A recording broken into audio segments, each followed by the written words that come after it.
사무엘상 9장 1절 2절 우리 같이 읽도록 하겠습니다. 시작. 베냐민 지파에 기스라이마는 유력한 사람이 있으니 그는 아비엘의 아들이요 베고라스의 증손이요 아비야의 현손이며 베냐민 사람이더라. 기스에게 아들이 있으니 그의 이름은 사울이요 준수한 소년이라. 이스라엘 자손 중에 그보다 더 준수한 자가 없고 키는 모든 백성보다 어깨 위만큼 더 컸더라. 아멘. 방금 말씀드린 대로 1절부터 14절까지 오늘 살펴보려고 하는데요. 함께 큐티를 나누면서 필요한 구절들을 추가로 살펴보도록 하겠습니다. 오늘 본문은 사울이 이스라엘의 첫 번째 왕이 되어가는 과정 중에 그 첫 시작이 되는 구간입니다. 사울이 사무엘과 첫 대면하게 되는 그런 사건이죠. 집에 암나귀들이 간밤에 홀연히 사라지는 일을 당하게 되고 이를 찾아오라는 아버지의 명령에 따라서 사울은 이곳저곳을 헤매어 보지만 찾지 못합니다. 그 과정 가운데 함께한 사환을 통해서 사무엘을 처음 만나러 가게 되는 장면인 거죠. 먼저 내용 관찰을 한번 볼까요? 사울은 암나귀들을 찾으라는 아버지의 말에 그대로 순종을 합니다. 3절과 4절을 보면 사울은 암나귀들을 찾기 위해서 이곳저곳을 두루 찾아다녔다라고 이야기를 하고 있어요. 에브라임 산지라든가 살리사 땅이라든가 사할림 땅, 베냐민 사람의 땅 등등 사울이 돌아다녔던 곳들의 그 지명들이 등장을 하게 되는데요. 지도상으로 대략 그 거리를 계산해 본다면 며칠 동안에 걸쳐서 사울은 약 40에서 50km 정도 그렇게 이동했다고 볼 수가 있습니다. 중요한 건 암나귀들이 어느 방향으로 갔는지 모른 채로 찾아다녔다라는 사실이에요. 정확한 목적지가 없는 상태에서 광야와 황무지를 막연히 찾아다녔다라는 거죠. 참 쉽지 않은 모습입니다. 작은 일에도 건성으로 하지 않고 최선을 다하는 모습을 여기서 우리가 찾아볼 수가 있어요. 두 번째 질문 넘어가서 그렇게 암나귀들을 찾아 헤맸지만 어디에서도 발견할 수 없었던 사울은 사환에게 돌아가자라고 이야기를 하는데 이제는 암나귀들보다 우리를 아버지가 더 걱정하게 생겼다라는 겁니다. 이런 모습에서 하나님이 왕으로 예정하신 사울의 그 겸손함과 좋은 성품을 발견할 수가 있는데 그렇게 이제는 아버지를 걱정하면서 집으로 돌아가자라는 사울에게 사환은 6절에서 이 지역에 기거하고 있는 하나님의 사람이 있는데 그를 찾아가서 암나귀의 행방을 물으면 그 암나귀의 행방을 우리가 알 수 있게 되지 않겠습니까? 라고 제안을 하게 되고 10절에 가서는 사울은 그것이 좋겠구나, 좋은 생각이다 라고 하면서 사환의 제안을 수락을 하죠. 이렇게 사울과 사무엘의 첫 대면이 성사가 되는 거예요. 내용 관찰 두 번째 질문의 답변이죠.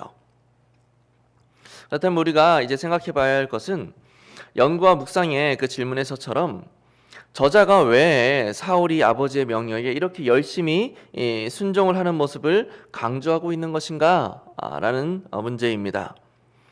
2절에서 기스의 아들의 이름은 사울인데 준수한 소년이었다라고 그렇게 묘사를 합니다. 준수한 소년이었대요. 여기서 준수하다라는 표현은 외모적으로 잘생겼다 그리고 풍채가 좋다라는 의미도 있지만 성품적으로도 매우 훌륭한 사람이었다라는 의미가 포함되어 있습니다. 앞에서 이야기한 것처럼 구체적인 방향도 알지 못했지만 암나귀로 인해 아버지가 얼마나 근심이 많으실 것인가 라는 사실을 고민하면서 광야와 그 황무지를 찾아 헤맬 만큼 사울은 책임감에 있어서 그리고 성품에 있어서 매우 훌륭했다라는 거예요. 그리고 며칠 동안 들어오지 않는 아들과 사환을 걱정하고 계실 그 아버지를 또한 헤아릴 줄 아는 그 헤아림과 깊은 품성을 지닌 사람이었다라는 거죠. 사울이 그런 품성이었기 때문에 그런 마음을 가지고 있었기 때문에 암나귀를 찾기 위한 길을 떠날 수가 있었던 것이고 사무엘이 지니고 있는 그 지역에서 아버지가 우리를 더 걱정하실 수도 있겠구나라는 그 마음이 그 헤아림이 들 수가 있었던 것이고 집으로 돌아가자라는 사울의 말에 마침 그곳에 하나님의 사람 사무엘의 행방이 그곳에 있었다라는 사실을 사환이 생각해낼 수가 있었고 사환의 말이라고 해서 무시하지 않을 정도의 그 겸손함을 지니고 있었기 때문에 그 둘의 만남, 사울과 사무엘의 만남이 성사가 될 수 있었다라는 거죠. 게다가 사울은 우리 1절에서 어느 지파의 소속이었습니까? 1절에 보면 베냐민 지파에 소속된 인물이었습니다. 베냐민 지파는 사사기에서 레위인의 첩을 강간하여서 죽게 만듦으로써 다른 11지파에게 거의 멸족의 위기까지 당하게 된 그런 지파였죠. 한마디로 이스라엘에서 가장 미약한 지파였던 거예요. 그런 베냐민에 속한 사울, 그 사울을 하나님은 이스라엘의 초대 왕으로 세우시려고 하는 것이고, 그 첫 시작을 그의 착하고 책임감 있는 성품, 남을 헤아릴 줄 알고 아버지를 헤아릴 줄 아는 그 착한 품성을 사용하시는 것으로 진행하셨던 것입니다. 우리 느낀 점을 한번 볼까요?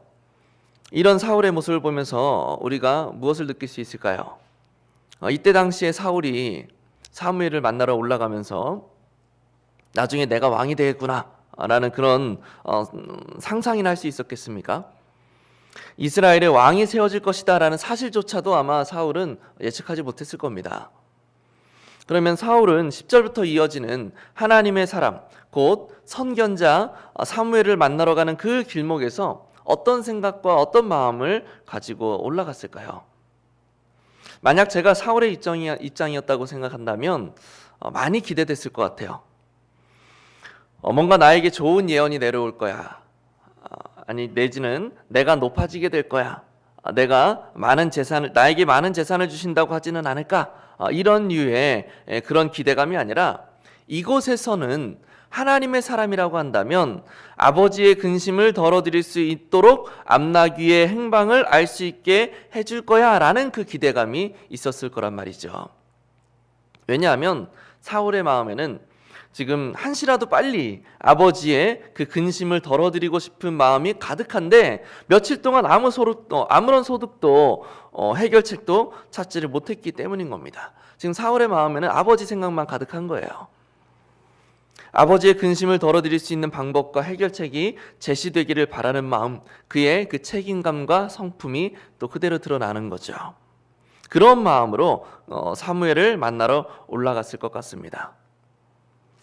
우리 적용과 결단을 한번 살펴봅시다. 여러분들께서는 작은 일에 충성하다가 하나님의 도우심으로 복을 받은 적이 있으신가요? 작은 일에 충성을 다한다라는 이 말에는 내가 복을 받기 위해서라든가 나의 만족감 등을 위한 것에서 목적을 두는 것이 아니라 하나님이 기뻐하실 것이다 라는 그 사실, 그리고 내가 마땅히 해야 할 일이다 라는 그 책임감과 그 겸손함으로 감당한다 라는 의미가 있습니다. 어떠십니까? 우리의 개인적 삶에서 이런 충성과 은혜, 내가 충성했을 때 하나님의 은혜가 우리에게 주어진 이 연결성이 우리의 삶에 현실화되었던 기억을 한번 떠올려 보시기를 바랍니다. 그리고 이제는 적용과 결단 두 번째 질문에서처럼 하나님께서 오늘 나에게 맡기신 그 일들을 온전히 감당하기 위해서 내가 어떤 자세로 나아갈 것인가를 우리가 다시 한번 결단해 봤으면 좋겠어요. 저는 좀 더 저의 성품을 다듬어 보려고 합니다.